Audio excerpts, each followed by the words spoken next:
a la clase. Bueno, hoy, como habíamos hablado, tenemos programado un conversatorio con César Rendueles,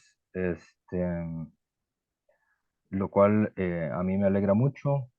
César es de los autores en ciencias sociales que a mí más me agrada leer, siempre me parece muy sugerente las cosas que escribe. Eh, Y además, bueno, yo les hacía la broma en, en el inicio de clase que la diferencia entre este curso y el curso anterior que llevamos es que en el anterior leíamos a gente que estaba muerta y en esta leíamos a gente que estaba viva. Entonces siempre es bueno poder hablar con el autor de un libro, sobre todo porque como decían los antiguos, el problema de los libros es que los libros no le responden a uno, ¿verdad? Es decir, uno lee algo, pero no, el libro no le responde nada a uno. En cambio, conversar siempre le permite a uno saber, levantar dudas, hacer preguntas, ver problemas, ¿verdad? Y en eso sí, yo creo que de las pocas cosas buenas que dejó la crisis del 2019, 2020, 2021 es que pues, empezamos a poder hacer este tipo de intercambios académicos y personales. Con César es, además de un intelectual muy interesante, es una persona muy generosa porque hemos hecho varias veces este tipo de actividades con otros grupos y con otros cursos. Siempre está muy abierto a discutir sus libros y sus opiniones con los estudiantes. Entonces es una cosa que yo personalmente siempre le he agradecido mucho. Em, como, como le estaba comentando a César, ahora estamos en la parte del curso donde estamos hablando sobre todo del tema el curso se llama Rasgos Ideológicos de las Políticas Sociales y estamos discutiendo sobre todo, bueno, cuáles son los rasgos ideológicos que tienen las políticas actuales para enfrentar el problema de la desigualdad. La desigualdad, ¿verdad? ¿Cómo aparece eso? ¿Cómo se ha entendido la igualdad y la desigualdad en el marco del espectro ideológico contemporáneo?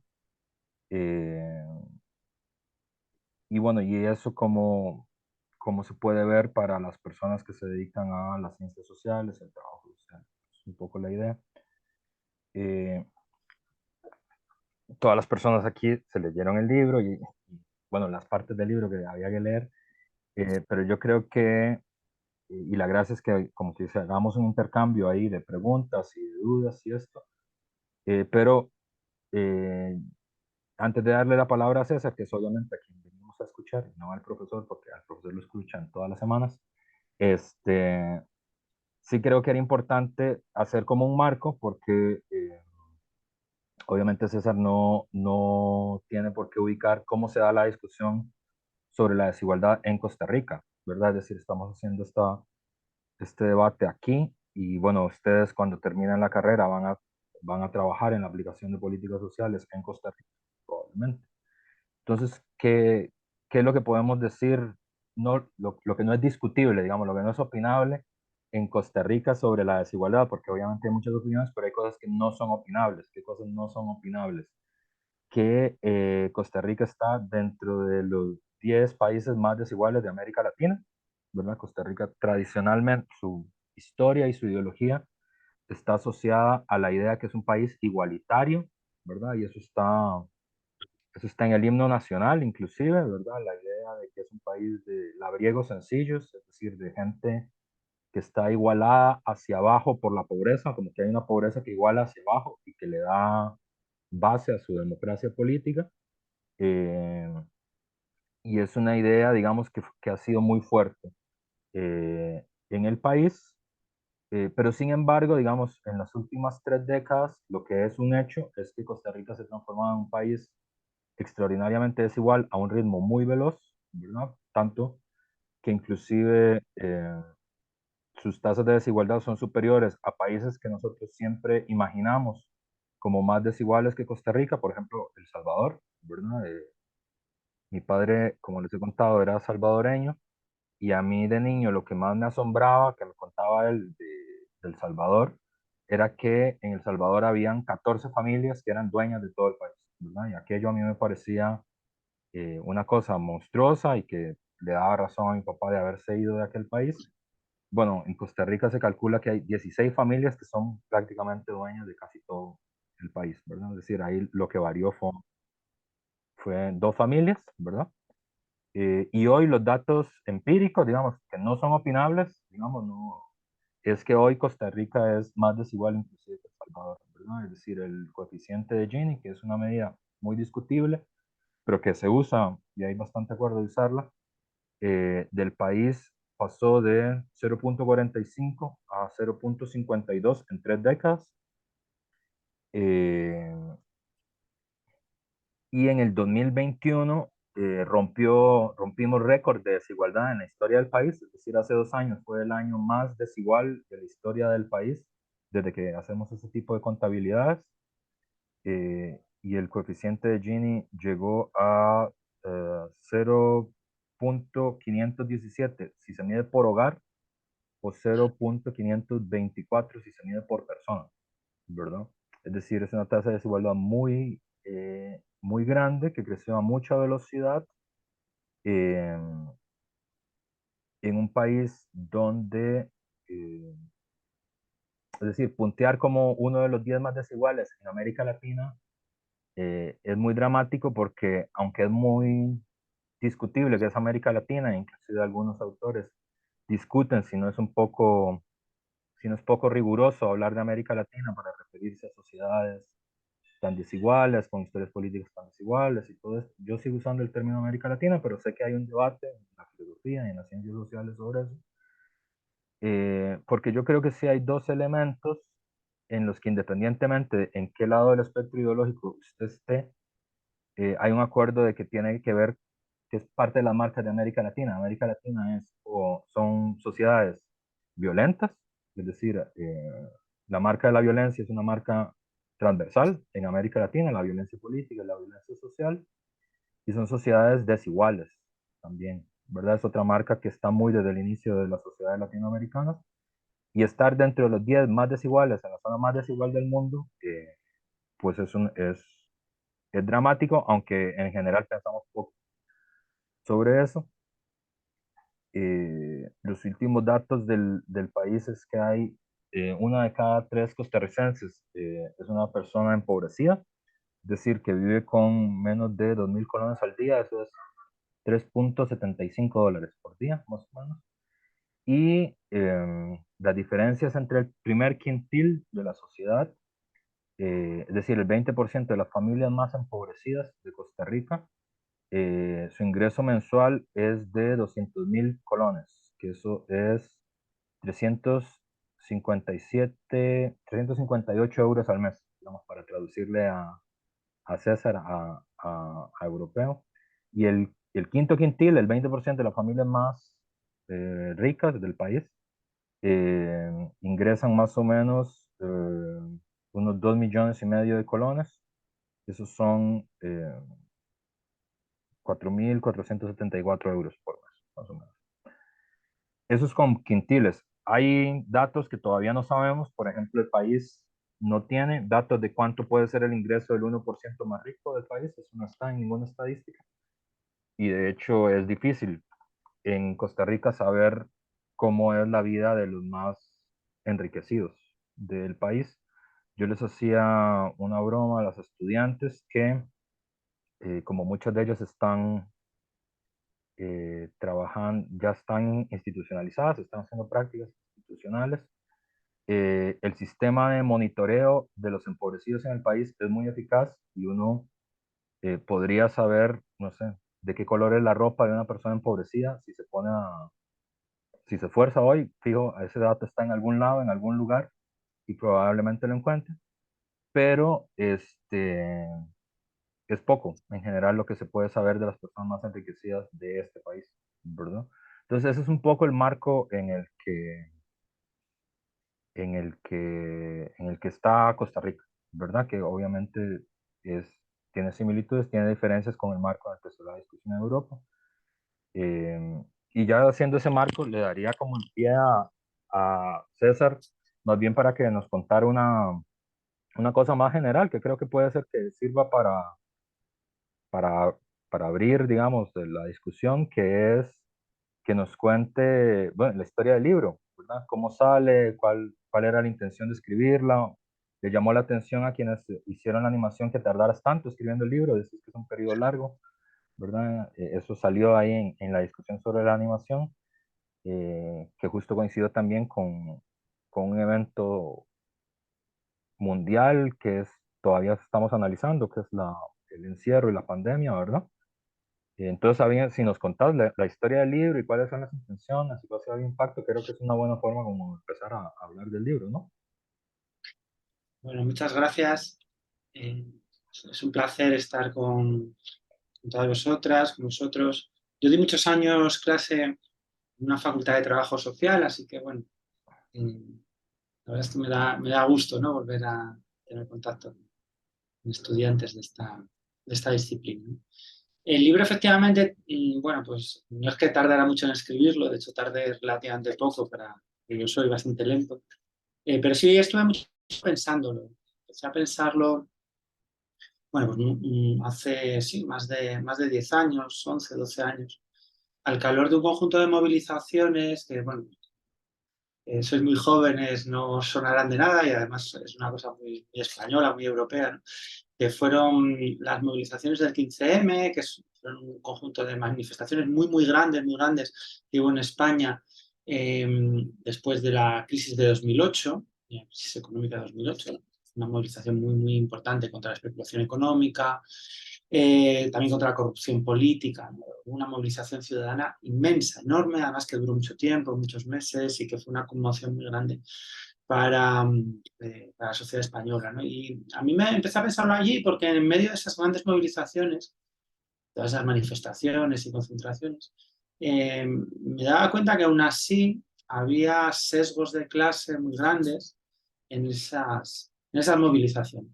El tipo de reivindicaciones que se planteaban, el tipo de personas que participaban también, pues estaban muy marcadas por la desigualdad que existía en nuestra sociedad española.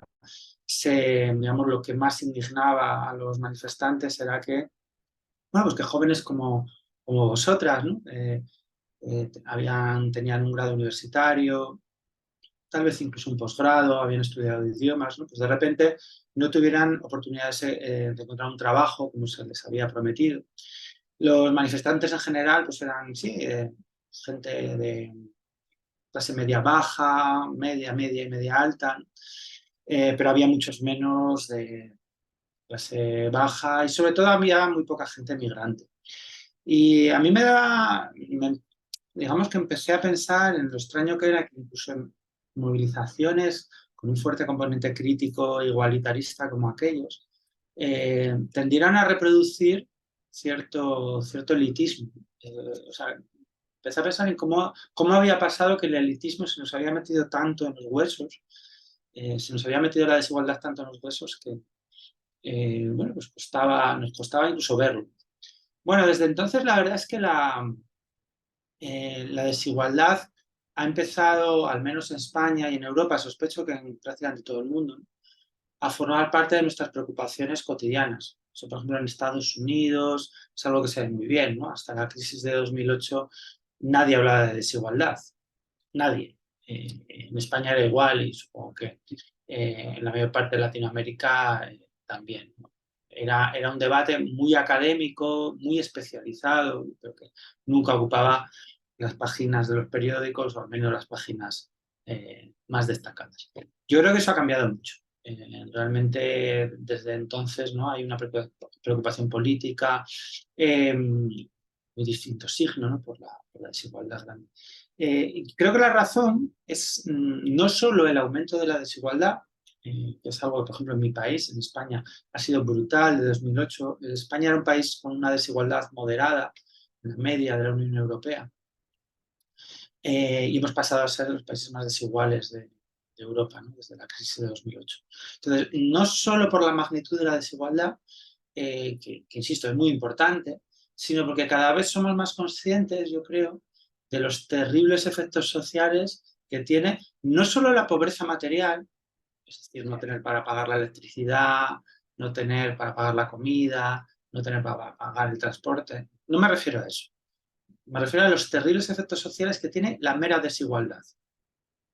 Que algunos tengan mucho más que otros, aunque los que menos tienen no se estén muriendo de hambre, hacen nuestras sociedades muchísimo peores. Es algo que hemos ido descubriendo no hace mucho realmente, desde hace 20 años, y yo creo que es algo de lo que somos cada vez más conscientes, de cómo las sociedades con mayores diferencias de ingresos tienen, pues, por ejemplo, menos esperanza de vida, peor salud, más enfermedades mentales, mayores índices de mortalidad infantil, más consumo de drogas, más delincuencia, más personas en la cárcel. Y esos problemas afectan, por supuesto, a los que peor están, a los que menos tienen, pero curiosamente también a los que más tienen. O sea, la desigualdad hace peor la vida tanto de los más pobres como de los más ricos. En los países más desiguales, también los ricos viven menos que en los países más igualitarios. Y eso, digamos que a mí me empezó a dar de pensar, ¿no? Bueno, pues, ¿cómo demonios pasó esto, ¿no? Cómo la desigualdad se nos ha metido en los huesos, cómo ha modulado nuestra imaginación política, ¿no? Eh, Porque claro, la manera en que está presente la desigualdad en nuestras vidas es muy peculiar, ¿no? O sea, eh, el igualitarismo no ha desaparecido completamente en nuestros ideales. Eso sería imposible en sociedades que se consideran a sí mismas democráticas. O sea, la gente no sale por ahí a decir, los políticos, a decir que está muy bien la desigualdad y que estupendo es que haya una enorme desigualdad. Eso sería imposible. Más bien lo que ha pasado, y ese es un poco el origen del libro que escribí, es que el igualitarismo se ha deformado, se ha convertido en una forma peculiar de elitismo, que es la meritocracia, la igualdad de oportunidades, ¿no? Lo podemos llamar de distintas maneras. Y entonces un poco el origen de mi libro es darme cuenta de que la igualdad de oportunidades o la meritocracia pues son eslóganes que suenan muy bien, ¿no? De hecho, son principios de equidad que son irrenunciables en ciertos ámbitos, ¿no? Allí donde necesitamos poner en marcha procesos competitivos legítimos, pues necesitamos efectivamente eso, ¿no? Meritocracia, igualdad de oportunidades, claro que sí. Por ejemplo, cuando vamos a seleccionar empleados públicos, pues efectivamente queremos que sea un proceso competitivo lo más limpio posible, que la gente acceda a él en igualdad de oportunidades, que no haya corrupción, que no haya sesgos de clase, que no haya sesgos raciales. Claro que sí. Pero claro, cuando ese ideal muy válido para ciertos procesos muy específicos de selección se convierte en una norma de justicia general, en un ideal de sociedad, entonces ahí se produce una distorsión muy grande, porque implica renunciar a la igualdad real. Lo que nos ofrece ese modelo de sociedad, es la promesa de que cada cual recibirá lo que se merece en función de sus méritos. Pone efectivamente un programa meritocrático. Claro, en primer lugar, sabemos que eso es falso, que las cosas no funcionan así. Sabemos que tanto el sistema educativo como el mercado de trabajo reproducen y amplían las desigualdades. Pero más allá de eso, y es un poco lo que intentaba desarrollar en mis libros, si lo habéis leído, pues lo habréis leído, ¿no? Más allá de eso, de que el sistema meritocrático no funcione, haya trampas, a mí me interesaba recuperar una idea que yo creo que estaba muy presente en los fundamentos del igualitarismo democrático profundo, histórico, de los movimientos emancipadores, que es la idea de que la democracia no consiste en dar a cada cual lo que se merece. O sea, no consiste en una especie de elitismo más justo. Yo creo que las tradiciones democráticas, emancipadoras, aspiraban a dar a cada uno, a cada cual, lo que necesita, no lo que merece, lo que necesita, ¿verdad? Y es algo muy distinto. Proponían dar a cada uno lo que necesita para su autodesarrollo personal, para poder desplegar sus mejores capacidades y talentos. Eso, en cierto sentido, no es tanto un programa igualitarista, sino un programa desigualitarista, ¿no? Porque tenemos necesidades diversas. No todo el mundo necesita lo mismo para desplegar sus mejores talentos, ¿no? Hay gente que necesitará a lo mejor más ayuda que otra. Así que, en cierto sentido, ese ideal, ¿no? De la igualdad de oportunidades, como, bueno, empezamos todos en el mismo punto de partida y luego cada cual que llegue hasta donde pueda, ¿no?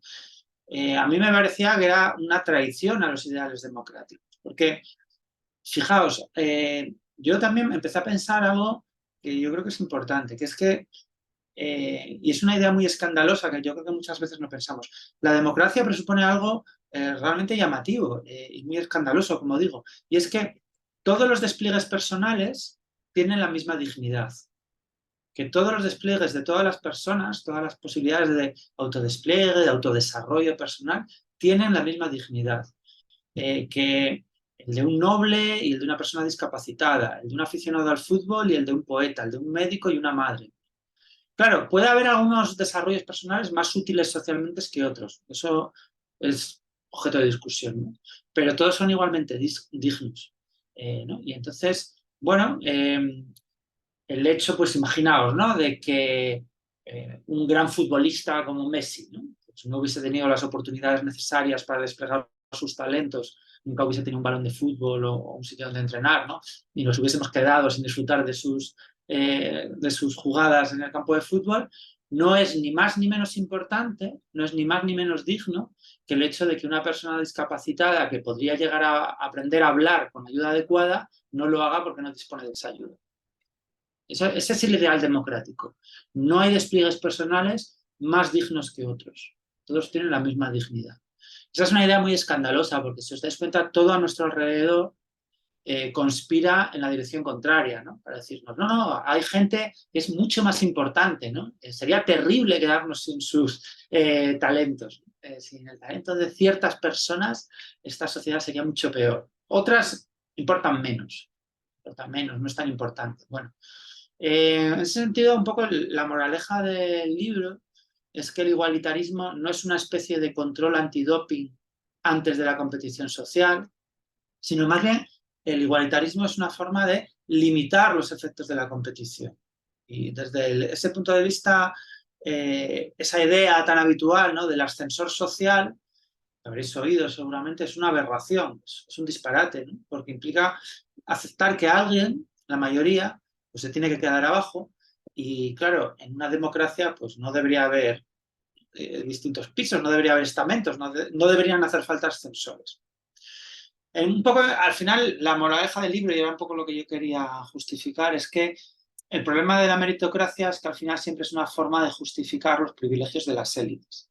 No describe un sistema de selección de los talentos, sino que es más bien un sistema para defender, justificar, legitimar los privilegios de las élites. Los ricos, los poderosos, siempre a lo largo de la historia han defendido que se merecían su posición por sus méritos superiores. Pues hace varios siglos ellos decían que eran más fuertes o que Dios les había dado esa posición social. Hoy se creen que son más inteligentes o que tienen más capacidad de liderazgo, ¿no? Pero siempre ha sido así, siempre ha sido así. Y ese era un poco el objetivo del libro, no sé si lo conseguí, pero un poco la idea que yo tenía.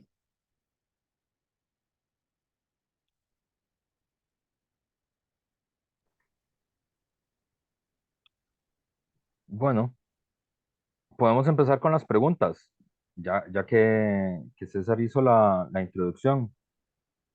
No sé si hay, porque el profe tiene varias, pero las del profe son aburridas. Si hay preguntas o dudas no sé, o lo que sea que se quiera preguntar, este es un gran momento para tirarse a la pista. Hola, yo. O Bueno, no sé quién está hablando. Sí. Wendy y Annie. Ani, si Inicia. quieres, empieza tú. Ok, bueno, yo tengo una que creo que es como un poco más general, que sería qué medidas cree que se podrían implementar en nuestro siglo para promover la igualdad y mejorar las políticas sociales y que no sean meramente meritocrático, ¿verdad? Como te mencionaba. Eso sí. Sí, es una muy buena pregunta. Gracias, Ani. te diré en primer lugar que pasa algo divertido, ¿no? O sea, bueno, a los que nos dedicamos a la filosofía y a la teoría social, esta es una pregunta que normalmente nos aterra, ¿verdad? Bueno, pues tú haces una exposición de un problema y entonces te preguntan, bueno, ya, pero en lo concreto, qué podemos hacer? Y siempre respondemos lo mismo, ¿no? Decimos, bueno, yo planteo los problemas, pero no tengo las soluciones. En este caso, por suerte, la verdad es que tenemos no una, sino muchísimas soluciones. Porque la desigualdad es un problema del que las ciencias sociales son conscientes desde hace casi 2 siglos, ¿no? De hecho, las ciencias sociales, en buena medida, como habréis estudiado, se fundaron como respuestas, distintas respuestas a nuevas formas de desigualdad creciente que estaban apareciendo en los inicios del capitalismo. Hasta entonces, la gente no había sido pobre porque no había sido desigual. La gente, por ejemplo, en la Edad Media no era exactamente pobre, se podía morir de hambre, pero no se consideraba a sí misma pobre, porque era una pobreza compartida, ¿no? Todos en su pueblo estaban igual, todos en su aldea estaban igual. Si se morían de hambre unos, se morían de hambre todos. Era inconcebible que hubiera solo una familia, unas personas muriéndose de hambre, ¿no? Entonces, en ese sentido, no había pobreza relativa, precisamente porque no había desigualdad, ¿no? Y en cambio, en los inicios del capitalismo empezó a haber un tipo de pobreza muy peculiar, que era la que se daba en las sociedades más ricas y opulentas que había conocido la humanidad. A medida que crecía la capacidad productiva hasta extremos que jamás se habían imaginado, aparecían bolsas de pobreza, masas de pobreza terroríficas, ¿no? Y no solo relacionadas con la miseria material, sino con nuevas formas, como decía antes, de problemas sociales asociados a esa miseria. Entonces, las ciencias sociales realmente han buscado respuestas, ¿no? a estos problemas casi desde su fundación. Como os digo, ¿no? La sociología del 19 empieza en buena medida como una pregunta por la desigualdad. Y nos podríamos haber quedado ahí, como en otros muchísimos problemas sociales, dándonos vueltas teóricas, ¿no? A qué se puede hacer, yo pienso esto, tú piensas lo otro. Lo que ocurre es que después de la Segunda Guerra Mundial, en todo el mundo, se produjo una reducción sin precedentes en la historia del capitalismo de la desigualdad. Fue un momento en el que todas esas reflexiones teóricas empezaron a pasar al plano práctico. Y empezaron a pasar al plano práctico, además, a gran escala, en todo el mundo, prácticamente en todo el mundo. En parte del mundo, pues sencillamente porque se impuso, como sabéis, el bloque soviético. Digamos que es una historia diferente, con sus muchas sombras, de la que no voy a hablar, pero en Occidente también gobiernos tanto de izquierdas como de derechas, tanto conservadores como progresistas, decidieron poner en marcha programas sociales en los que la reducción de la desigualdad desempeñaba un papel central. Y lo consiguieron. En muy pocos años, 5 años, en 10 años, consiguieron reducir la desigualdad enormemente. Lo hicieron por varios motivos. Pues en parte porque se habían dado cuenta que las grandes desigualdades que el mercado libre había generado antes de la Segunda Guerra Mundial, pues habían conducido a catástrofes políticas, militares, sociales. En segundo lugar, porque tenían miedo los gobiernos establecidos, tenían miedo de que las masas trabajadoras, hartas ya de quedar en segundo plano, de padecer miseria mientras crecía la economía, pues derrocaran esos gobiernos o generaran una situación de caos.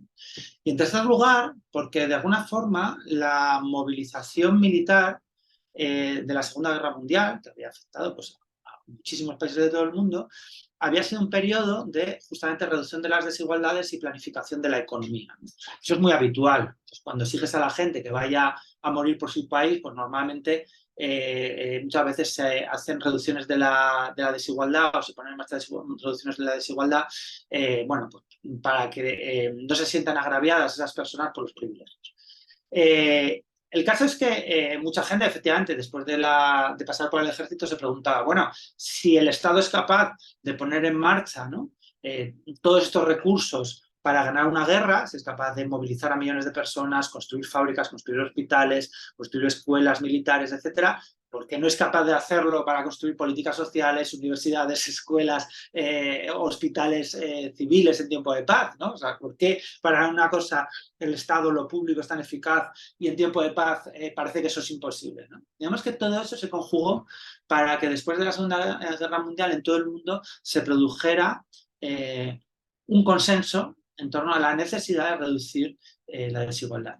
Para que os hagáis una idea de cómo efectivamente la idea de que hay que limitar las desigualdades se volvió consensual y que lo defendían tanto gentes como de derechas como más conservadoras, en Estados Unidos el presidente Roosevelt llegó a proponer algo que hoy nos parece una locura, una especie de locura bolchevique, pero Roosevelt lo propuso, que era un límite absoluto a los ingresos que cada persona podía tener después de pagar impuestos. Una especie de salario máximo, ¿vale? En aquel momento se planteó que podía llegar a ser $25.000 al año. Eso hoy sería el equivalente, teniendo en cuenta la inflación, unos $300.000 al año. O sea, es un montón de dinero, es mucha plata. Y de hecho, la mayor parte de los estadounidenses apoyaban esta medida, pero bueno, pues, entre los medios de comunicación, las fuerzas conservadoras impidieron a Roosevelt instaurarlas. Pero sí tuvo éxito Roosevelt estableciendo impuestos de más del 90%, para los tramos más elevados de renta. Para que os hagáis una idea, os lo explico. Esto significaba que si ganabas, imaginaos, hoy serían, pues, por ejemplo, más de $100.000, ¿vale?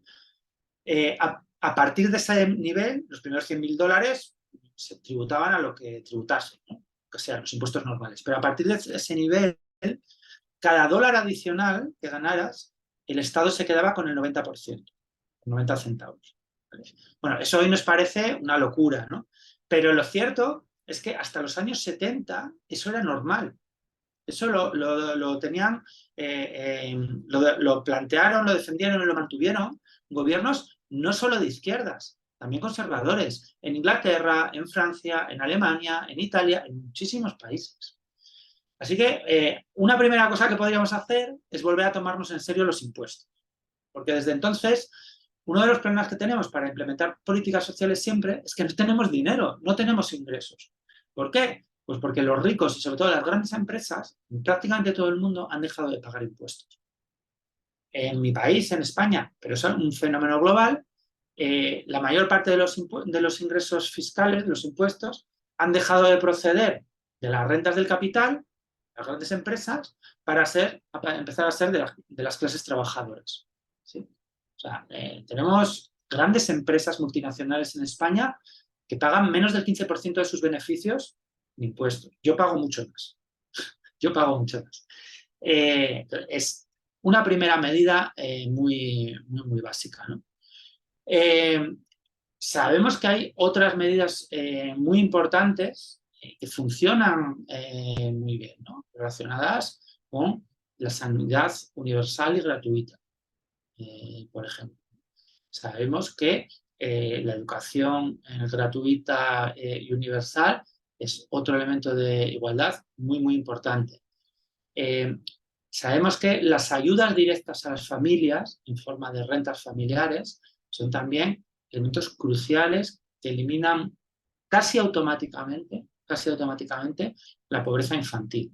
Con rentas relativamente modestas, en mi país, por ejemplo, sabemos que con una renta, esto a lo mejor parece mucho allá, ¿no? Pero aquí no, es una renta modesta, con una renta familiar de 200 euros, dando a cada hijo 200 euros, se pondría casi a cero la pobreza infantil.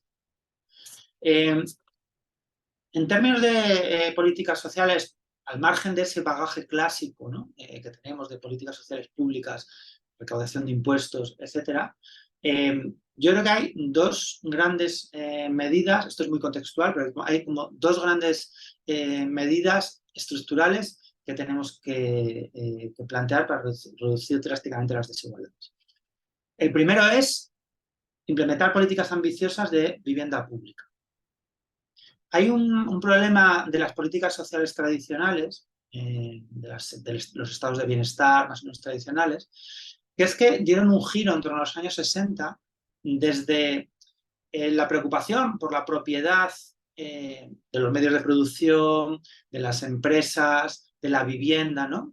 La apuesta por una propiedad colectiva, pública, de todos esos medios necesarios para la vida, a otro tipo de políticas más centradas en la redistribución, ¿vale? Se empieza a decir, bueno, lo importante no es tanto de quién sea la propiedad, no tanto importa si la propiedad, por ejemplo, de una vivienda, o de las escuelas, o de las fábricas, o de las empresas energéticas es pública o privada, lo que importa es que la gente tenga dinero suficiente para acceder a esos servicios, ¿vale?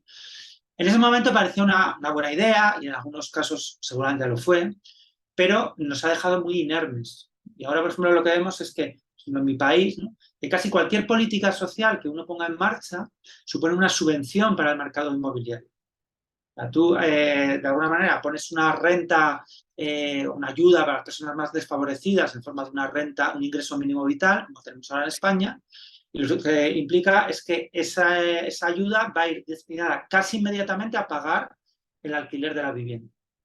Inmediatamente. O a pagar una hipoteca. O a pagar. Entonces, y pasa lo mismo con la energía, ¿no? Estás subvencionando a través de ayudas permanentemente las subidas del precio de la energía o del precio de la comida, ¿no? Entonces, yo creo que lo primero que tenemos que cuestionar, empezando por la vivienda, es de nuevo esa idea de que la redistribución es en todo caso una buena idea y que nos tenemos que despreocupar por las cuestiones relacionadas con la propiedad colectiva. Yo creo que a veces la redistribución está muy bien y es suficiente, y en otros casos, como puede ser la vivienda, la energía, cierto tipo de empresas estratégicas, necesitamos volver a una visión que privilegie la propiedad pública. En segundo lugar, y muy importante, y esto es una cuestión más formal relacionada con las políticas sociales, y es algo que os afecta muy directamente como trabajadoras sociales, tenemos que apostar por políticas predistributivas. Incluso allí donde creemos que las políticas redistributivas son más importantes que otras políticas de intervención pública basadas en la propiedad colectiva, tenemos que apostar por políticas predistributivas. ¿Sabéis lo que significa? Predistributivas son aquellas políticas que proponen una ayuda que se da de alguna manera de oficio, ¿no?, sin ningún tipo de justificación, y luego es la administración la encargada de regular o buscar las justificaciones necesarias o de establecer los ajustes a posteriori necesarios, ¿no? Por ejemplo, en el caso del ingreso mínimo vital, una predistribución significaría que se le da inmediatamente ese ingreso a todo el mundo, que lo pida automáticamente, y cualquier revisión se produce a posteriori. ¿Por qué? Pues porque uno de los grandes problemas que tenemos con muchísimas políticas sociales es que no llegan a la gente que más lo necesita. No llegan por barreras burocráticas, no llegan porque a veces ni siquiera se enteran esas personas de que existen esas ayudas, etc., ¿no? Y esto tiene muchas ventajas. Por ejemplo, en el caso de una ayuda universal familiar por hijo, que es algo que existe en muchos países europeos, por tener un hijo, da igual tu nivel de renta, aunque seas millonario, te dan cierto dinero. Y mucha gente dice, bueno, pero esto es muy injusto. No, porque después, en la declaración de la renta, a fin de año, cuando tenemos que pagar nuestros impuestos, se produce un ajuste. Si tienes una renta muy alta, tienes que devolver la totalidad de esa ayuda familiar.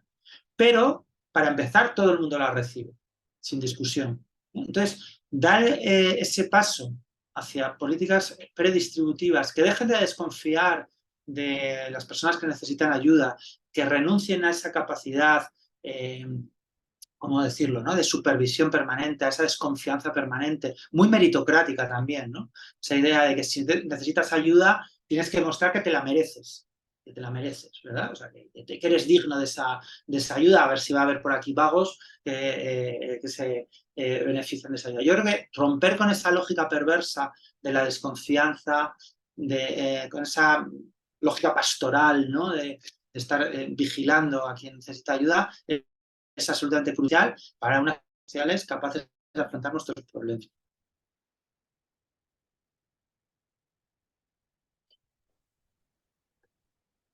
Wendy, ¿ibas a preguntar algo vos?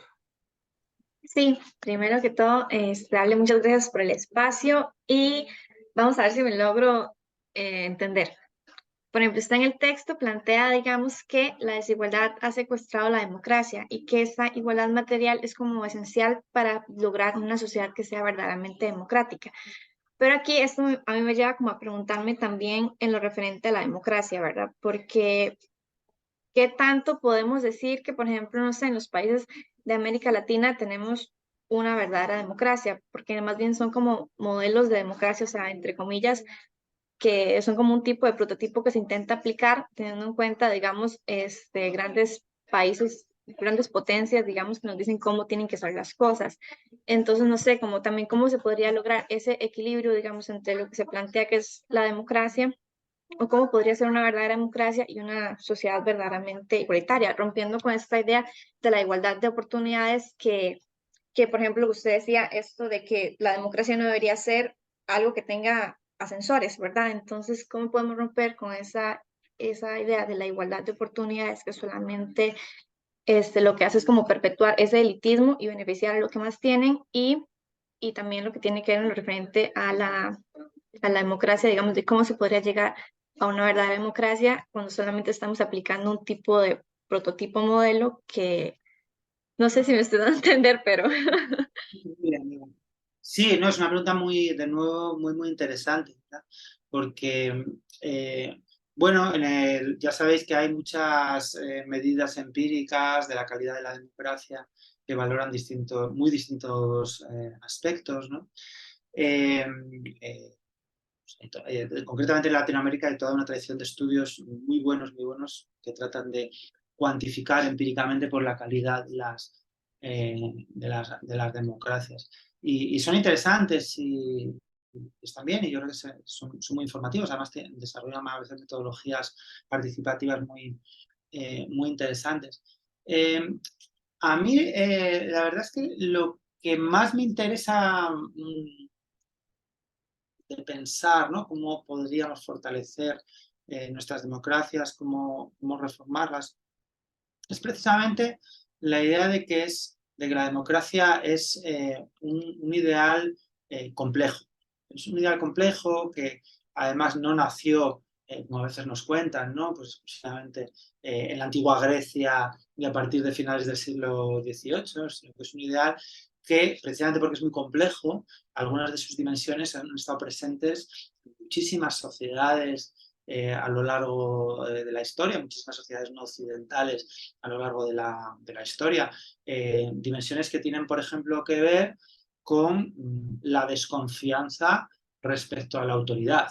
En muchísimas sociedades donde pues, eso que a nosotros nos parece tan evidente es que hay gente que tiene derecho a decirnos lo que tenemos que hacer, pues parece una excentricidad o ha parecido una excentricidad, ¿no? Muchas sociedades donde ninguna persona adulta reconoce a otro la potestad para decirle lo que tiene que hacer.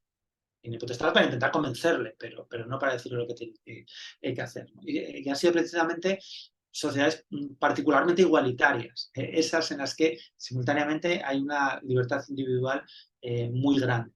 ¿Cuál? Quiero decir con esto que algunos de los ejes que hemos heredado, como bien decías tú, ¿no? De la democracia y que se prototipaba, ¿no? Donde, por ejemplo, se diagnostica típicamente, ¿no? una tensión entre igualdad y libertad, ¿no? Se nos dice siempre, bueno, pues claro, renunciar a ciertos niveles de igualdad es necesario para que podamos desarrollar nuestra libertad individual, porque si no tendríamos una opresión del Estado terrorífica, que nos haría a todos iguales, completamente homogéneas, sería una sociedad gris. Bueno, históricamente eso no ha sido así. Ha habido sociedades donde sí ha habido ese tipo de lógica y ha habido otras en las que no, al revés. El ideal igualitarista estaba asociado sistemáticamente a la libertad, a la libertad individual en su sentido más evidente. Entonces, digamos que a mí me interesa mucho la pregunta que planteas porque yo, digamos, reivindico la idea de que un igualitarismo profundo, un igualitarismo como punto de llegada, nos ayuda a pensar formas de democracia más ambiciosas, más radicales, que no se limiten a establecer pues, una serie de, ¿cómo decirlo?, ¿no? Pues, niveles mínimos de lo que es una vida aceptable, pues, no morirte de hambre, tener una casa, tener, bueno, pues sí, energía suficiente para desarrollar una vida, ¿no? Que son unos niveles mínimos, sino que realmente se comprometan con el desarrollo de una vida buena para todos y todas las ciudadanas de esa sociedad, ¿no? Y yo creo que es realmente un elemento muy, muy importante de los ideales democráticos. Esa idea de que, también muy escandalosa, muy poco intuitiva, ¿no? La idea de que todos en común, muchas personas en común, son capaces de pensar mejor que muchos genios individuales, ¿no? O que unos pocos genios individuales, que los grandes avances, las grandes ideas políticas surgen de la deliberación colectiva y no tanto del liderazgo de grandes empresarios o de grandes políticos o de grandes militares. Y eso yo creo que es una idea muy vinculada al igualitarismo profundo, que finalmente tiene que ver, yo creo, con la idea de la democracia como un proceso ¿no? en gestación, no tanto un marco mínimo, unas reglas del juego mínimas, que es un poco lo que nos dice la tradición liberal, ¿no? La democracia, ¿no? Son unas reglas del juego mínimas, el mejor de los peores sistemas posibles, o al revés, el peor de, ¿no? Unas reglas del juego mínimas y que neutrales, que no se comprometen con una visión del mundo. Bueno, a mí me parece una visión muy pobre de la democracia. Yo creo que la democracia es algo mucho más vivo, mucho más efervescente, ¿no? Que tiene que ver justamente con esa idea de comprometerse con conseguir que la gente pueda llegar a ser lo mejor que puede ser.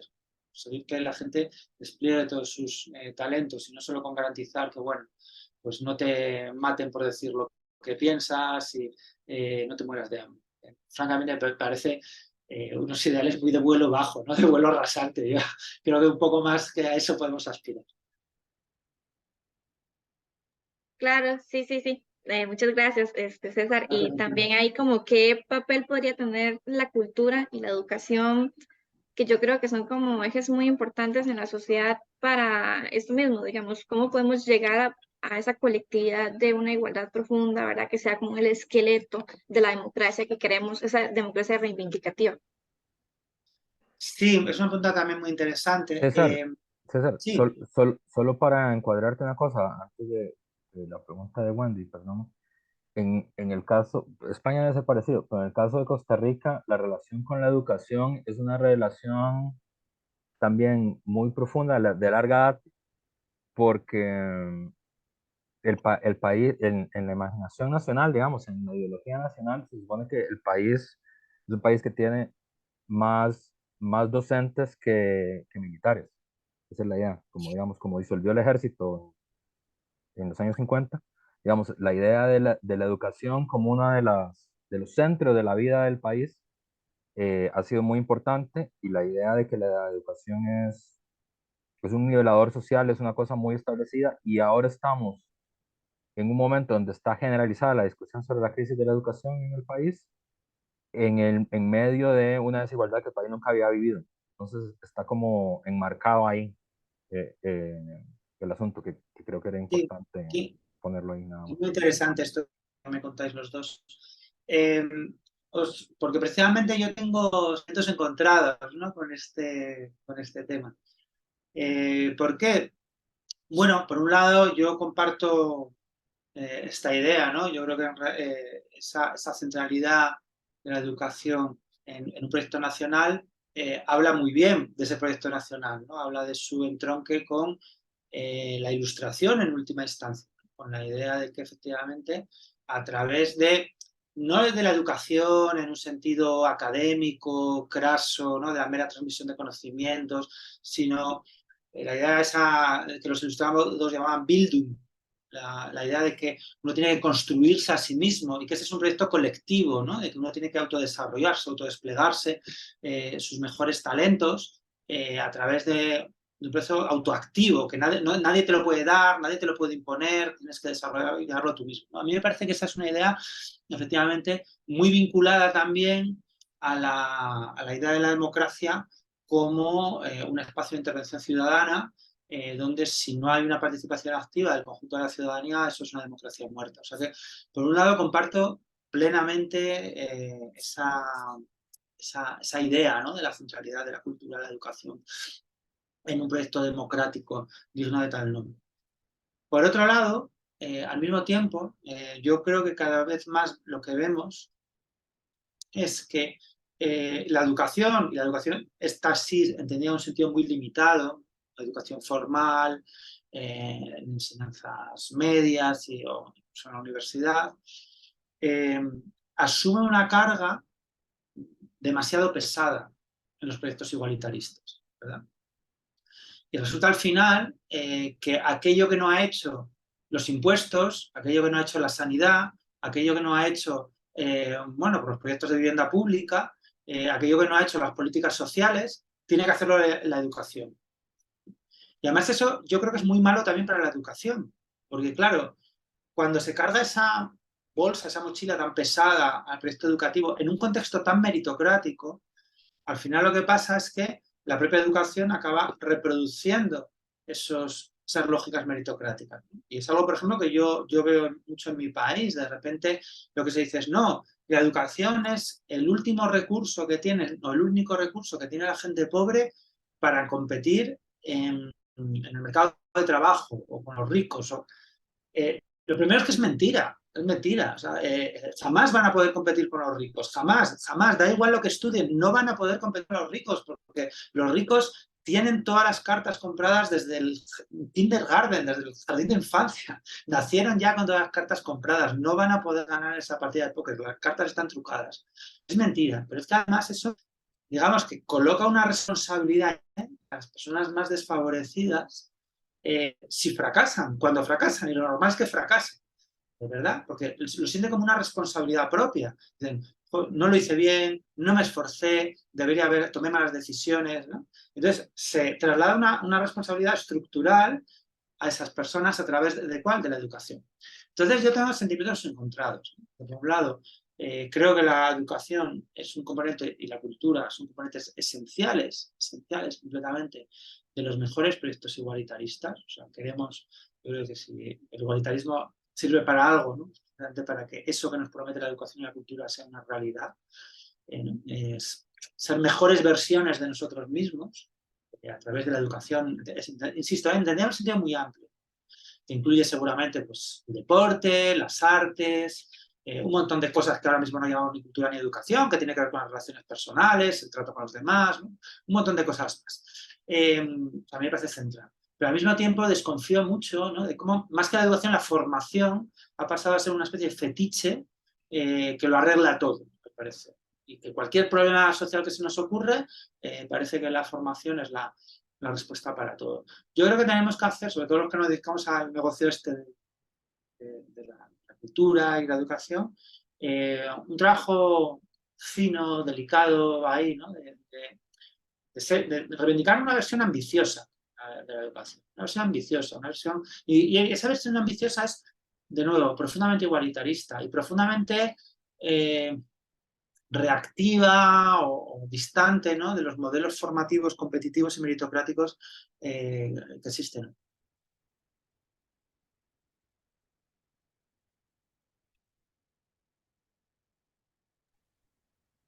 Bueno, recolectamos más preguntas. Ani y Wendy tiraron dos. Vamos a ver qué más hay en la lista de preguntas. Recuerden que puede ser esta o también, si quieren, podemos hablar de, del otro libro, ¿verdad? De En Bruto, que también leyeron. Entonces, no sé, ¿quién tiene más preguntas?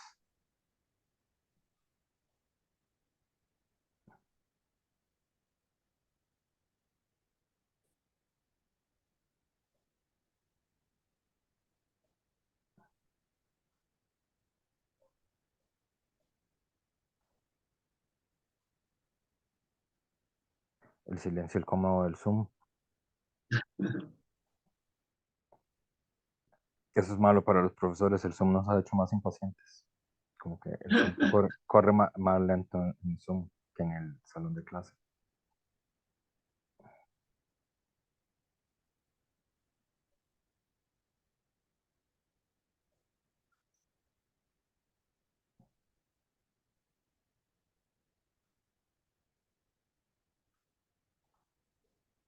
Yo puedo hablar, bueno, ahí me disculpa, estoy un poco afónica. Yo puedo decir como un comentario, tal vez, más Claro. que una pregunta. Y es que, digamos, según lo que yo creo, ¿verdad? Lo que yo he podido ver actualmente, al menos aquí en Costa Rica, y lo veo así, y más después de la pandemia, yo creo que esa igualdad, de verdad, y la igualdad de oportunidades, que es el discurso que más se utiliza, ¿verdad? Yo creo que se ha enfocado mucho en la parte económica y empresarial, digamos, en productividad, ¿verdad?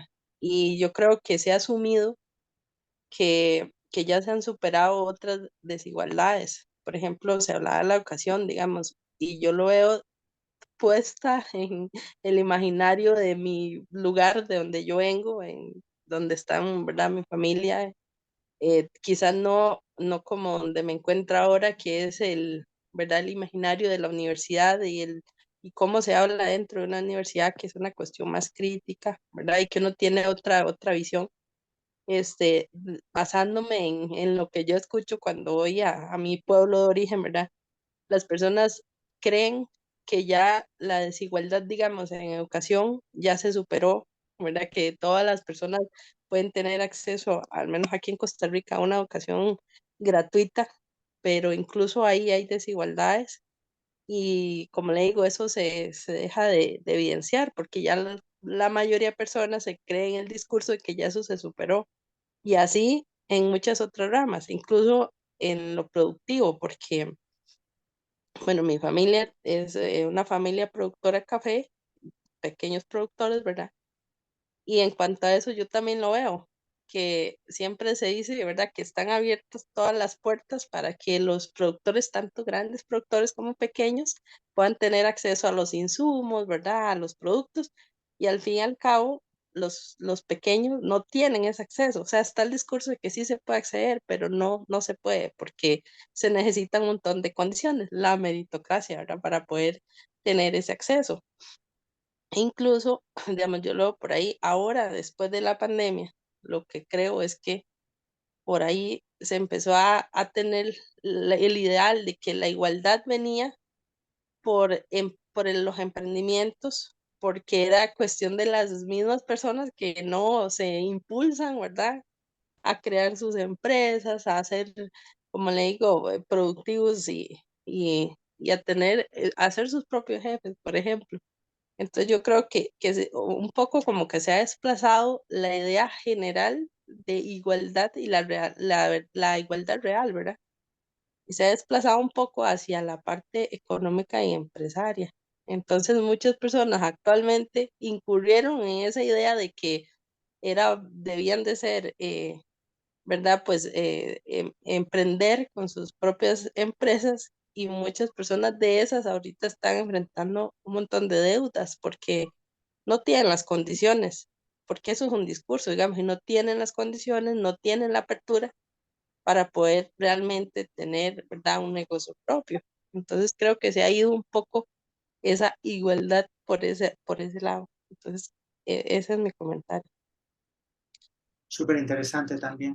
Efectivamente, una cosa que dije muy de pasada, pero que me gustaría subrayar, es que la clave de ese proceso igualitarista que atravesó el mundo entero después de la Segunda Guerra Mundial hasta casi los años 80 del siglo XX, precisamente que era un proyecto muy transversal, sensual. O sea, era un proyecto en el que, bueno, se sentían implicadas o no veían alternativa personas de muy diferentes perspectivas políticas y de muy diferentes ocupaciones y de distintos estratos sociales, ¿verdad?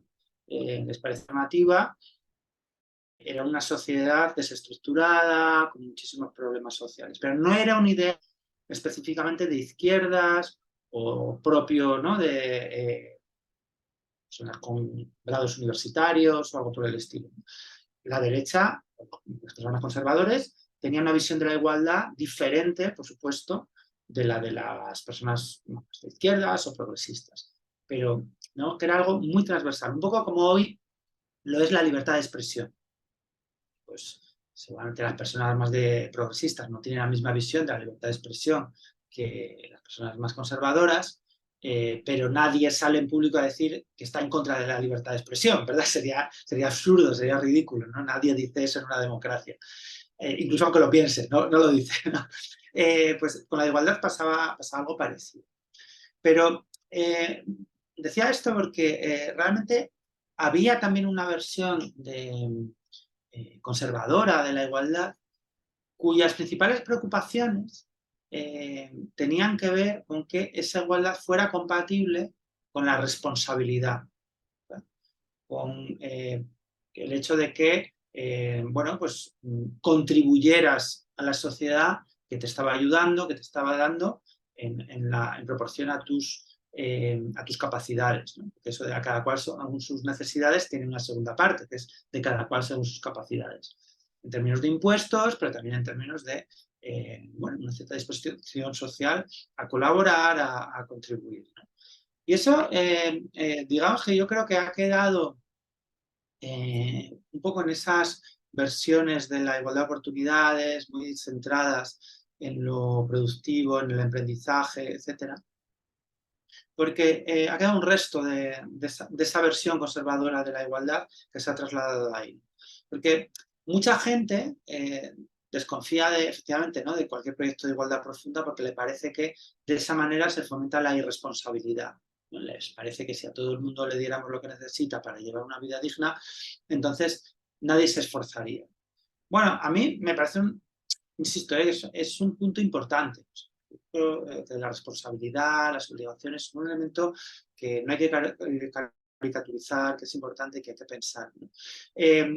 Lo que pasa es que al mismo tiempo me parece una perspectiva muy sesgada, ¿no? Porque yo veo a mi alrededor a muchísima gente sin estudios o con salarios bajísimos que se esfuerza increíblemente para salir adelante. Y creo que es absurdo pensar que la gente solo se esfuerza si tiene una recompensa a cambio o si tiene miedo al hambre y al paro, ¿no? Yo creo que eso es propio de niños malcriados. O sea, los niños malcriados son esos a los que hay que estar sobornando todo el rato para que se porten bien. Los adultos, en cambio, bueno, pues nos esforzamos cuando vemos que hacemos un trabajo con sentido, cuando hacemos un trabajo que contribuye al bienestar de nuestra comunidad. Y en ese sentido, yo creo que la igualdad incrementa el esfuerzo y la responsabilidad porque no los hace depender del miedo al hambre o de la búsqueda de premios, ¿no?, sino precisamente de la responsabilidad compartida.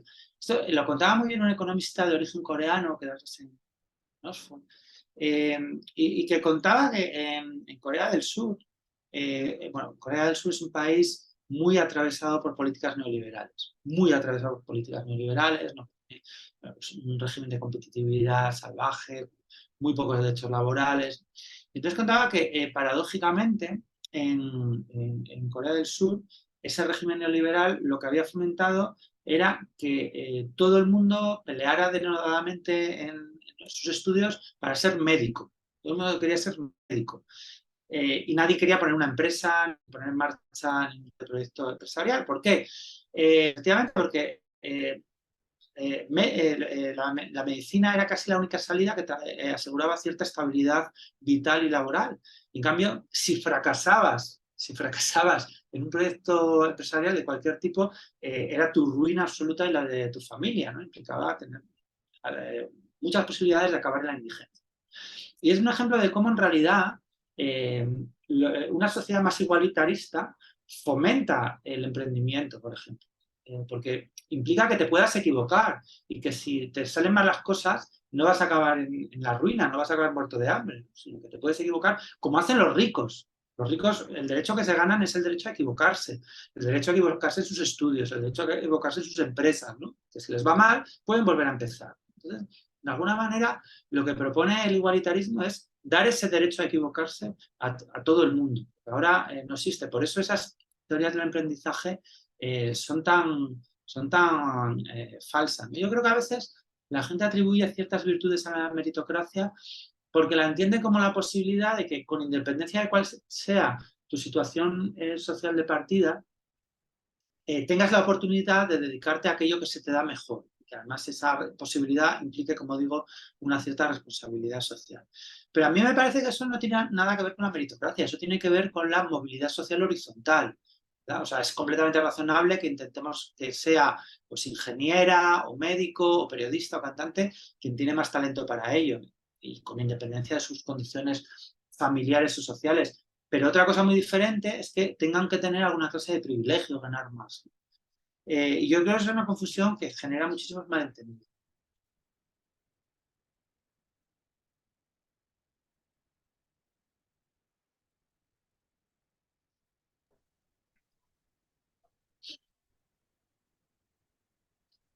¿Tenemos más preguntas o más intervenciones también, o más cosas que han provocado los libros? También pueden preguntar cosas que no entendieron, que es también muy importante. También, sí, Ese es el efectivamente. tipo. Hay una frase famosa bueno, famosa para gente que estudia filo, no famosa como Shakira, este, de Lukács sobre Hegel, que dice: lo que entendí era muy bueno, así debe ser también lo que no entendí. Es una muy buena forma de leer los libros. No sé, más preguntas, más dudas, más ejemplos sobre el problema.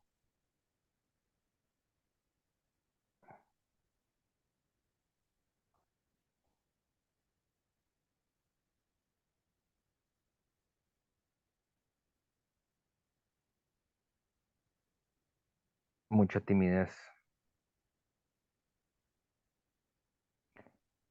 Tal vez, no sé, eh, te dejo un par de preguntas que creo que es importante sobre,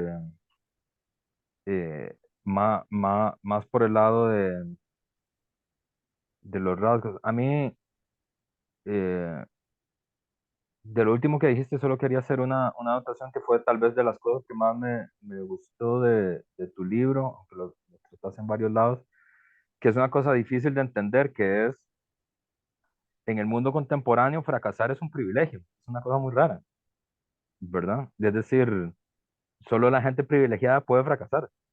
La gente que no es privilegiada no tiene derecho a fracasar, es decir, no tiene derecho a tomar malas decisiones, ¿verdad? Y, y en un TEDx eh, de Mónica Lewinsky, por cierto, decía una cosa que dedicó su vida luego a la lucha contra el bullying en las universidades, en las escuelas y eso. Decía una cosa que a mí me parecía muy cierta, que es: nadie es la mejor versión de sí mismo a los 20 años, y nadie debería ser juzgado. O sea, su vida tendría que estar marcada por algo que hizo a los 20 años, ¿verdad? Que tiene que ver con su decisión de meterse con Clinton y todo esto, ¿verdad? Que fue como el primer gran bullying cibernético mundial que todos conocimos. Para gente más joven puede ser que no sepa quién es Mónica Lewinsky, pero para César y para mí sí es un nombre conocido. Y a mí me parecía que era muy luminoso eso que estaba diciendo, ¿no? Es decir, primero por esto del libro, por el problema del fracaso, ¿verdad? Es decir, en el espectro ideológico contemporáneo nuestro, primero, el fracaso es una especie de maldad moral, ¿verdad? Es decir, es una cosa muy rara que eh,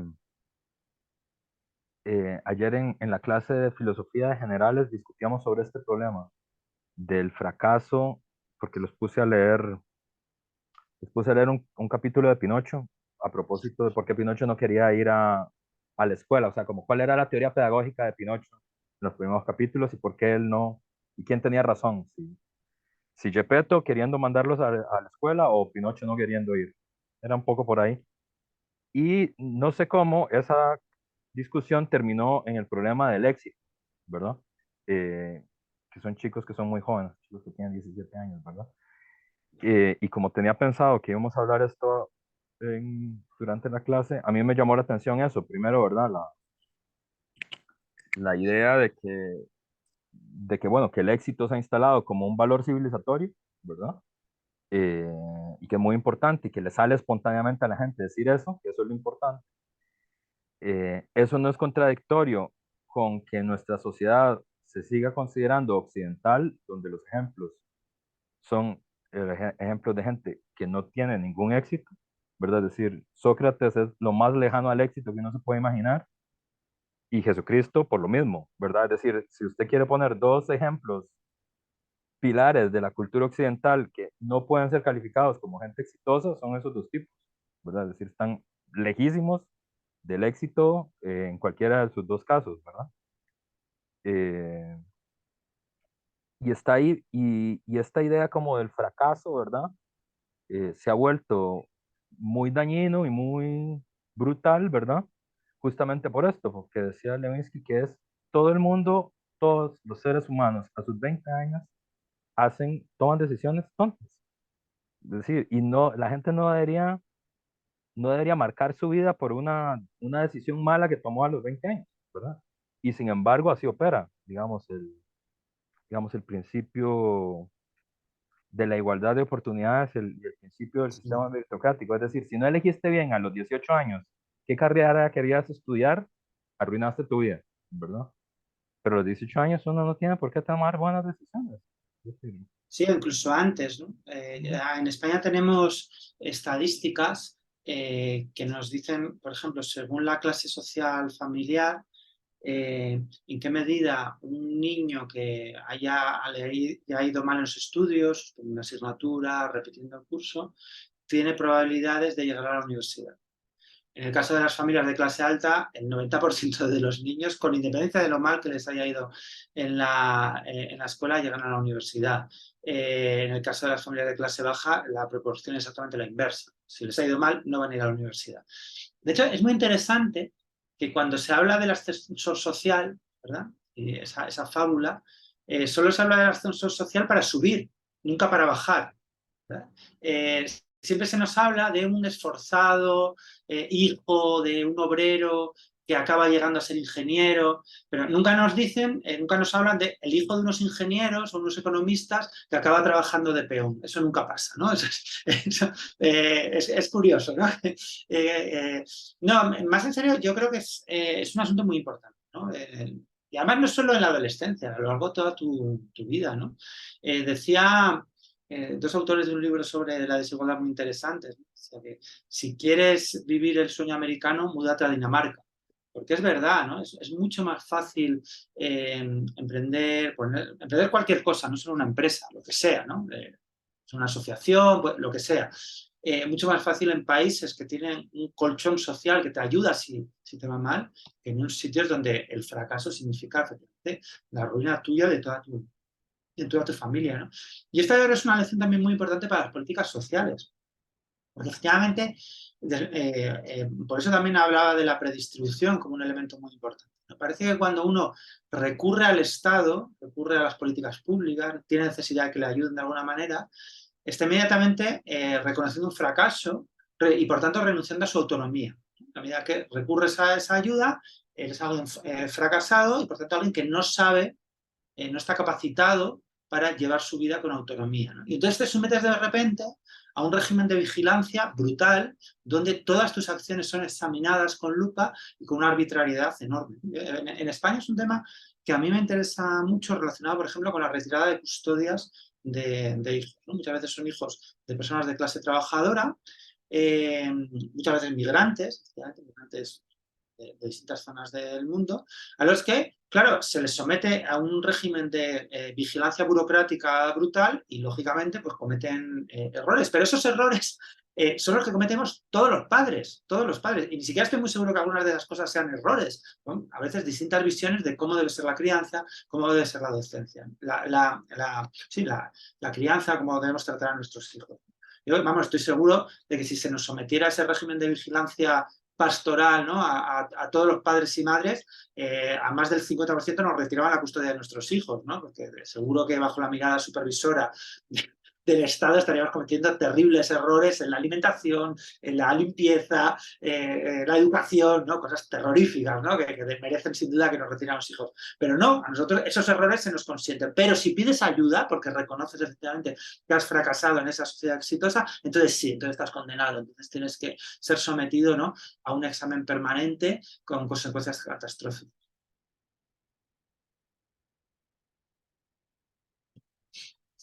Voy a dar un poco más de luz.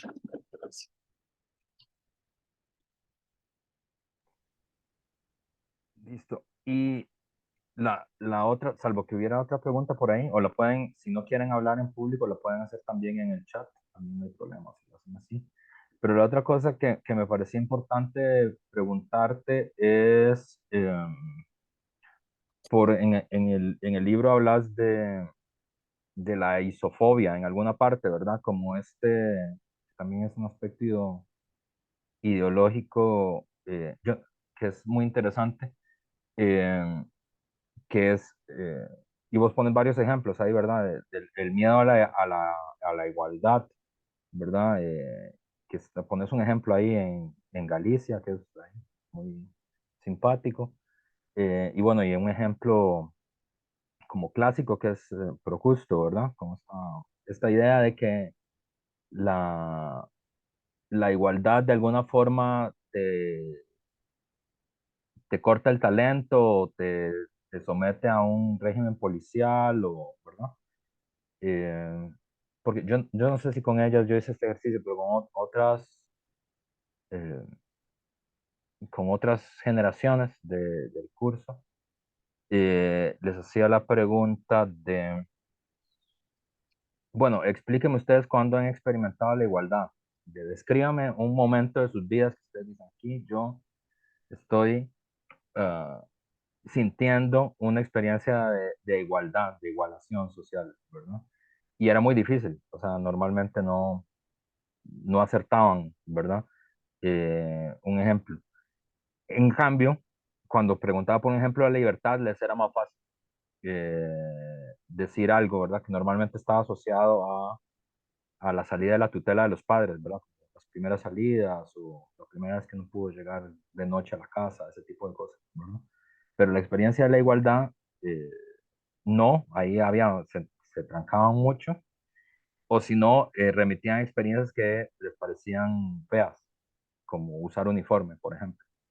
Aquí todavía se usa uniforme, ¿no? En España no sé si se usa, No. pero aquí se usa uniforme todavía en el sistema escolar, ¿verdad? Este, entonces, digamos, eh, me gustaría que hablara sobre este problema, digamos, sobre el problema de esta idea del miedo a la igualdad, ¿no? Y la idea de que de alguna forma eso es una mutilación de tu individualidad, ¿verdad? Sí, es un tema muy interesante porque, bueno, en primer lugar, yo creo que ese tipo de proyectos igualitaristas negativos que se basan en una especie de igualdad por abajo, ¿no? Igualdad a todo el mundo hacia peor, seguramente han existido. Eso ha existido históricamente en ciertos regímenes políticos. Se me ocurren algunos, seguramente, países de Europa del Este, no todos, pero sí algunos. Seguramente existen prácticas en sentido cotidianas a nuestro alrededor, ¿no? De igualdad, una igualación por abajo hacia de limitar los talentos. Pero bueno, es tan tonto entender que los proyectos igualitaristas se limitan a eso como pensar que las degeneraciones de la libertad son las únicas versiones de la libertad que pueden haber, ¿no? O sea, también puede existir un régimen completamente egoísta, individualista, donde todo el mundo mira por sus intereses materiales más crasos, ¿no? Pues yo no creo que eso sea la única forma de libertad posible. De hecho, yo creo que efectivamente, como tú planteabas, ¿no? Uno de los efectos de este régimen meritocrático que se ha adueñado de los ideales igualitaristas es que ha hecho que la libertad parezca compleja, sexy, delicada, ¿no? Un engranaje muy delicado que tenemos que cuidar. En cambio, la igualdad, bueno, es una cosa sencilla, bruta, ¿no? Que apenas consiste en eso, ¿no? En dar comida y vivienda a la gente y ya está. Cuando realmente la igualdad, como os contaba, ¿no? Es algo extremadamente complejo, que no sabemos muy bien en qué consiste, que estamos pensando y repensando constantemente y sobre todo que se retroalimenta con la libertad, ¿no? Más iguales somos, de repente descubrimos nuevas formas de libertad a las que aspirar. Y cuando alcanzamos esas nuevas formas de libertad, descubrimos que queremos que lleguen a todo el mundo y, por tanto, recomponemos nuestros ideales igualitaristas y ese bucle, ¿no? Se reproduce una y otra vez. Yo cuando tengo que hablar con gente joven,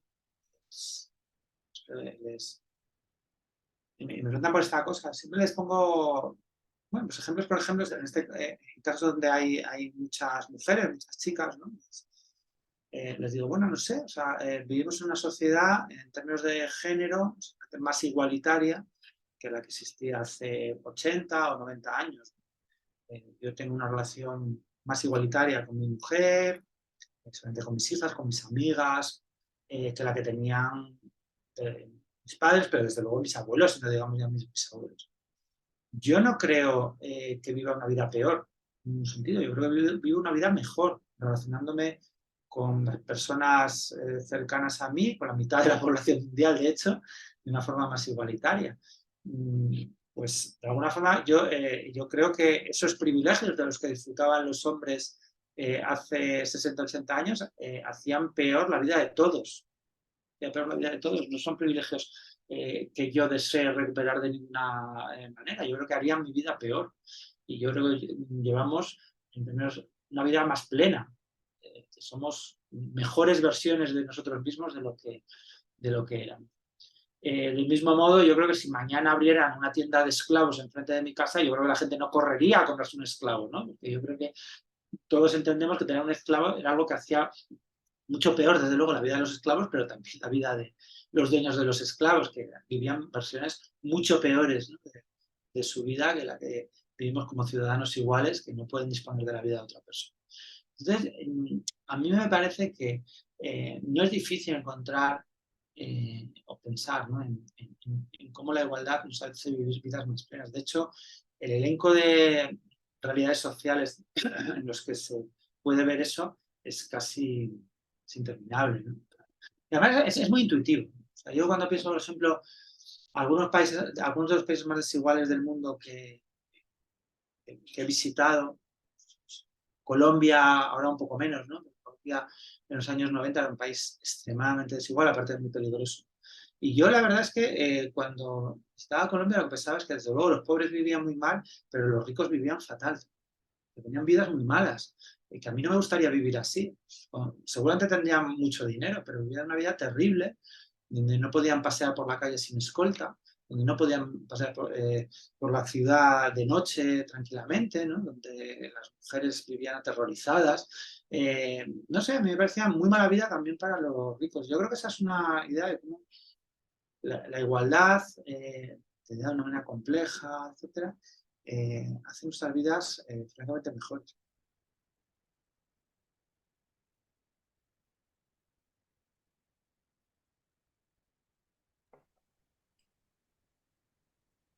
Todavía no hay más preguntas.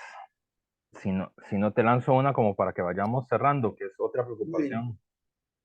preocupación, que creo que es importante, porque vos lo señalás ahí, pero que creo que es importante reflexionarlo. Y en algún momento, creo que lo he hablado también, no sé, con Jorge Richman tal vez, o con Adrián, lo hemos hablado alguna vez, Adrián Almazán, un Sí, discípulo de Richman, sí. que vos también lo tocabas de pasada, que es, ¿cómo ves vos este problema de la igualdad o del igualitarismo profundo introduciendo la variante de la crisis medioambiental, ¿verdad? Porque eh, si Adrián o Jorge estuvieran aquí en la, en la, en la clase, en la parte donde hubieras hablado de los años de la posguerra, hubieran saltado ahí mismo y te hubieran dicho, ah, pero eso implicó un gasto impresionante de metal, petróleo, plástico, de consumo absurdo, y eso no se puede repetir ahora, ¿verdad? Es decir, como no podríamos regresar a esos proyectos porque nada más no tenemos los medios materiales en el sentido naturales que se tenían en los 50, ¿verdad? Eh, que no te estoy acusando de productivista, obviamente. Estoy parodiando a Jorge y a Adrián, que hemos hablado sobre eso en otros casos. Pero sí, digamos, ahora está instalado la discusión sobre desigualdades que tienen que ver con la forma en la que se va a repartir la crisis climática, ¿no? Si se habla de migraciones climáticas, se habla bueno, de migrantes climáticos, de medidas, digamos, ya algunas medidas que son directamente delirantes, pero curiosamente, en otro libro que tuvimos que leer en el curso, ¿verdad? De Pablo Stefanoni, decía que lamentablemente en el mundo contemporáneo la imaginación ahora es privilegio de los empresarios, pero los empresarios más enloquecidos que tenemos, ¿verdad? No todos, sino los más locos entre todos son los que tienen el privilegio de la imaginación y son los que están imaginando, ¿no? Ciudades en el mar, ciudades debajo del mar, ciudades sin impuestos en medio del océano, viajes a Marte, ¿verdad? Que no, eso no es literatura fantástica, es decir, de verdad están en ese patín y están poniendo plata en ese mundo futuro, ¿verdad? Que tiene que ver con, bueno, ¿qué vamos a hacer en un periodo en el que efectivamente a todas las desigualdades que hemos visto hay una desigualdad plus que tiene que ver con un mundo finito, ¿no? ¿Cómo lees vos esa experiencia? Ya como para que hiciéramos el cierre del Muy bien, conversatorio. sí, o sea, es totalmente cierto, ¿no? Que esos años de, de desarrollo del estado de bienestar y las políticas sociales es lo que se conoce como la gran aceleración, ¿no? Es el momento de incremento exponencial de huella ecológica de prácticamente todos los países del mundo. No obstante, yo creo que es un error pensar que esa es la única versión posible. O sea, el desarrollo del Estado social adoptó esa versión por motivos políticos muy coyunturales, relacionados en buena medida con que se apostó por incrementar la capacidad adquisitiva de las clases populares como una vía de pacificación política. Tampoco fue homogéneo, no ocurrió en todos los países al mismo ritmo. E incluso desde la perspectiva actual, esa gran aceleración parece casi modesta. O sea, el problema es que inició un camino que no ha parado hasta ahora. Ese es el problema. O sea, que inició un modelo de crecimiento, de entender la buena vida, que no se ha detenido, ¿no? Pero que todavía hasta los años 70, yo creo que, bueno, la vida en los años 70, 80, a principios de los 80, ¿no? En un país como Suecia no era precisamente volver a las cavernas, ¿no? Era una vida perfectamente digna, se movía en parámetros ecológicos como mínimo modulables. No voy a decir que sostenibles, ¿no? Pero que el impacto yo creo que era todavía modulable. ¿Por qué digo esto? Porque así como estoy de acuerdo en esa idea de que no, volver al estado de bienestar tal y como se concibió en los años 60 y 70 es algo que no va a pasar porque no puede pasar, materialmente no puede pasar. Sin embargo, creo que eso a veces, ¿no? En ciertos discursos colapsistas conducen a pensar que, por tanto, las políticas sociales no son, de alguna forma, instrumentos casi antagónicos respecto a las políticas medioambientales. O sea, que son como que hay una tensión ahí irresoluble. Yo creo que eso es un error. O sea, yo no, creo que no todas las políticas sociales, digamos, guardan una relación conflictiva con las políticas medioambientales y que, de hecho, que pasa muchas veces lo contrario. Que las políticas sociales son la mejor manera de poner en marcha el tipo de políticas medioambientales que necesitamos. Y pongo un ejemplo muy concreto.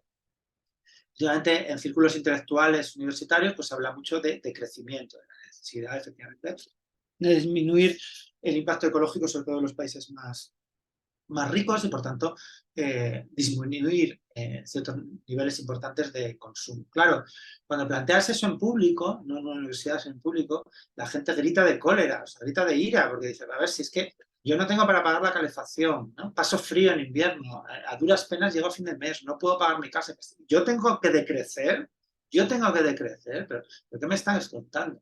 Bueno, digamos que políticamente es un suicidio. Puede ser muy lúcido teóricamente, pero políticamente carece de sentido. No merece la pena plantearlo. La gente se siente insultada cuando dices eso. En cambio, cuando uno plantea, efectivamente, por ejemplo, una reducción de la jornada laboral, ¿verdad?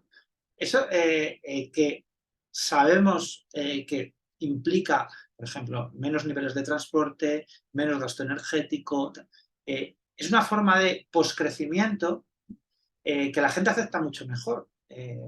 Bueno, sí, aceptas menos niveles de consumo de forma indirecta, ¿no? Asociadas más bien a la reducción de la jornada de trabajo. Sabemos también, efectivamente, que aquellas formas de ocio vinculadas a disponer de más tiempo libre tienen mucho menos impacto ecológico. Gente cuando tiene tiempo libre, pues tiene que pasar más tiempo con su familia, dedicar su tiempo a la cultura, etcétera, ¿no? En cambio, cuando tiene muy poco tiempo libre, como en Estados Unidos, uno tiene cierta ansia, ¿no? Cierta ansia consumista en su ocio y tiende a hacer viajes muy largos muy rápidamente, comprar mucho, ¿no? Hay cierta bulimia, con esa sensación de que se te acaba el tiempo y tienes que hacerlo todo muy rápido, ¿no? O sea, yo creo que tal vez una vía interesante es pensar precisamente en las políticas sociales de bienestar como un punto de partida, no como un punto de llegada, como se pensaba en los años 60, sino como un punto de partida para implementar esas políticas medioambientales más ambiciosas que generan intuitivamente, yo creo, un rechazo muy grande en alguna gente que no se siente particularmente privilegiada o que está llevando una vida imperial, ¿no? Como dice ese libro tan famoso. La gente, pues sí, llevamos vidas imperiales, pero no lo sentimos. Y ese sentimiento es crucial políticamente, porque si no lo sientes, no vas a tomar las medidas políticas necesarias para revertir.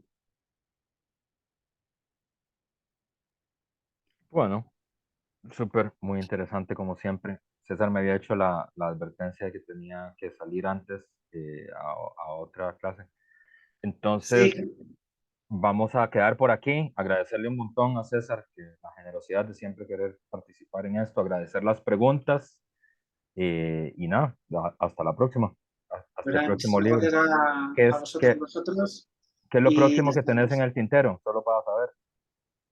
Pues voy a publicar ahora dentro de poco un libro sobre bienes comunes que habla también de cuestiones de ecología y medio ambiente y ya te lo haré llegar. Bueno, abrazos. Muchas gracias. Buenas Muchas noches. gracias, un abrazo, hasta luego. Chao.